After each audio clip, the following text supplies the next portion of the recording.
foi realizada uma pesquisa pelo Palestinian Center Policy and Survey Research, que tem sede em Ramallah, com apoio da Fundação Konrad Adenauer, principal instituto de política alemão, e chegou à conclusão de que o apoio aos acordos de paz chegou a um dos níveis mais baixos da história. E o que aconteceu? Para 76% dos palestinos, Israel não implementou esses acordos.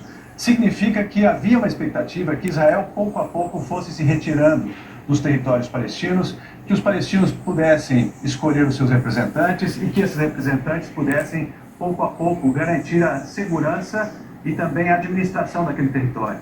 Mas o que a Palestina, pelos acordos de Oslo, foi dividida em 3 espaços, área A, B e C. Isso sempre foi uma ficção.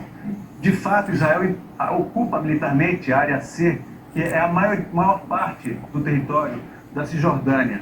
E a Cisjordânia é feita por várias cidades, Nablus, Hebron, Ramallah, Jericó, Jenin. Essas cidades viraram cantões, ou seja, para sair de um lugar, de uma cidade para outra da Cisjordânia, você passa por barreiras, checkpoints, controle total e absoluto de Israel. Espero que o presidente da autoridade palestina renuncie ao mandato, mas continua lá com apoio de Israel. Trazendo um ponto para você aqui, Lanoio, você fala da falta de liberdade, isso é um ponto importantíssimo para a sensação das pessoas, e voltando lá para o Acordo de Oslo, 30 anos atrás, comemorados em setembro, ou celebrados em setembro, você tinha uma ideia de um Estado provisório de 5 anos, a ideia inicial, para que se continuasse a discutir, o que não aconteceu. E justamente isso faz surgir, faz fortalecer esses grupos mais extremistas como o Hamas, né?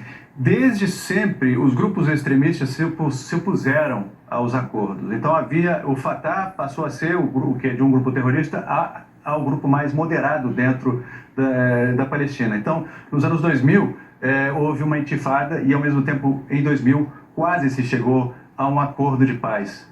Mas tudo isso se jogou fora por incapacidade política de ambas as partes, né? E por falta de uma vontade política de implementar. Então, hoje, você vê, 49% da Palestina não implementou, acreditam que, das pessoas que moram na Palestina, acreditam que a autoridade palestina também não implementou isso. E o interessante nessa pesquisa, olha só, 64% acreditam que, comparando com 1993%, a situação hoje é pior. E é bom lembrar que em 93 não havia outra coisa que a ocupação militar israelense. Então, chama a atenção que para os palestinos hoje a situação está pior do que naquela época. Apesar de hoje existir uma institucionalidade, digamos assim, né? Apesar de existir uma polícia militar da Palestina, né? Dou um exemplo da polícia palestina. Hoje o Abbas é criticado pela Jihad Islâmica, que é um grupo político palestino, por fazer presos políticos.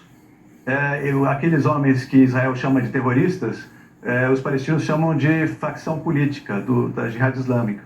E o grupo Fatah, que está no poder, prende e está num problema grave nessa relação com o Hamas e também com a Jihad Islâmica. Em números, né, Dani, a sensação de insegurança só aumenta para a população de lá e de incerteza também.